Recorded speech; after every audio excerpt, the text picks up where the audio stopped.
Le sourire de Kodjo. On ne savait presque rien de cette fille. Juste un prénom, Élise, et une silhouette qu'on voyait parfois filer dans les ruelles de Treichville, sac en bandoulière, écouteurs dans les oreilles, les yeux ailleurs. Elle avait quelque chose d'éteint dans le regard, comme si elle portait un poids que personne ne pouvait comprendre. On raconte qu'elle travaillait dans un petit cybercafé pour payer ses études de sociologie. Rien de bien exceptionnel, sauf que c'est là qu'elle l'a rencontré. Kodjo. Lui, c'était l'inverse d'Élise.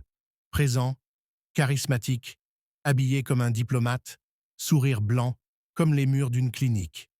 Il ne venait pas pour imprimer des CV. Il disait qu'il écrivait un livre sur la mémoire des peuples africains. Élise, elle, riait à moitié en l'entendant. Mais quand il lui a proposé de l'interviewer pour un chapitre sur la jeunesse urbaine, elle a dit oui. Ce qu'elle ignorait, c'est qu'il ne cherchait pas des mots. Il cherchait des fissures, des failles. Et Élise en avait beaucoup. En moins de 2 semaines, il était devenu son univers. Il la couvrait de cadeaux, un téléphone dernier cri, des parfums introuvables, des sorties dans des restaurants où elle n'aurait jamais mis les pieds. Tout allait trop vite. Sa meilleure amie l'a prévenu. Ce genre d'homme, quand il donne autant, c'est qu'il prend autre chose. Élise a ri, mais plus tard, elle a pleuré. Un soir, il l'a emmenée dans une maison en périphérie d'Abidjan. Pas une villa, une sorte de sanctuaire caché, décoré de symboles anciens, avec une odeur étrange entre l'encens et le fer chaud. Kodjo disait que c'était un lieu de protection. Il lui a demandé de se déshabiller, de s'allonger, de ne pas avoir peur. Elle n'a pas eu le temps de fuir. Ce qu'elle a vécu cette nuit-là, elle ne l'a jamais raconté en détail. Tout ce qu'on sait, c'est qu'elle a été retrouvée 2 jours plus tard, errant au bord de la lagune, couverte de griffures et de symboles tracés à même sa peau, dans un état semi-conscient. À l'hôpital, elle répétait sans cesse « Ce n'était pas de l'amour, c'était un échange.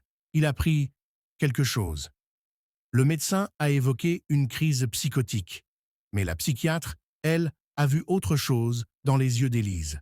Pas de la folie, du vide. Comme si une partie d'elle avait été volée. L'enquête n'a rien donné.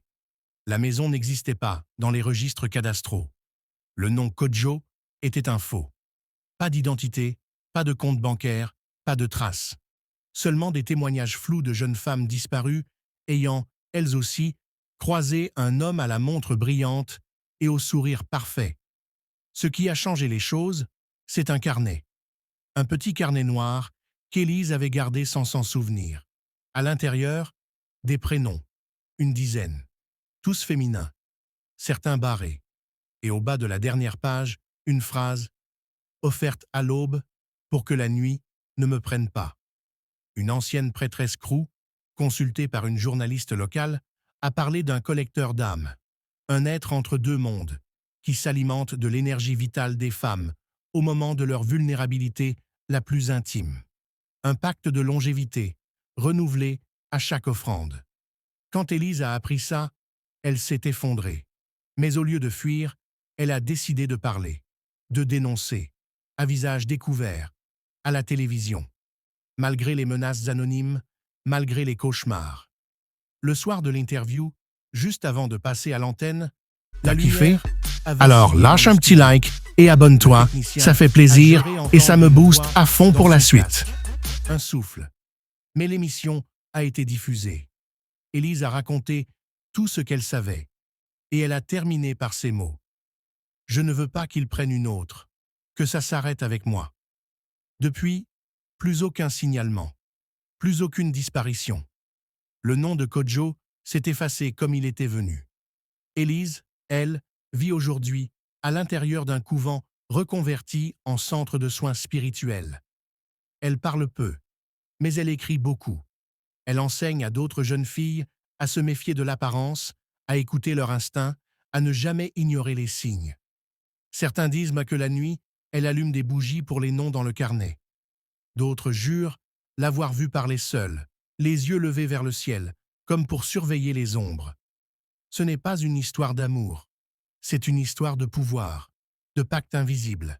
Et si tu croises un homme qui te promet le monde, sans rien te demander en retour, demande-toi ce qu'il veut vraiment. Parce que parfois, ce ne sont pas des bijoux qu'on te prend, mais ton feu intérieur.